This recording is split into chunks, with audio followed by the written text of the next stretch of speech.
Welcome back to another mini vlog. ఈరోజు నేను మా పిల్లల కోసం లంచ్ బాక్స్లోకి చిక్కుడుకాయ కర్రీ అయితే ప్రిపేర్ చేస్తున్నాను. మా మోను సోను చూడండి ఎంత క్యూట్గా మాట్లాడుతున్నారో ఒకసారి.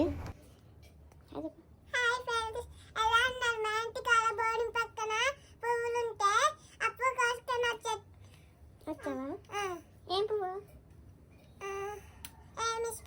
హైబిస్కసా? మందార పువ్వా? వామ్మో, నీకు ఇంగ్లీష్ కూడా వస్తుంది. మీ అక్క ఏం చేస్తుంది? పాలు తాగుతుంది. ఫినిష్ అక్కడ పెట్టేసి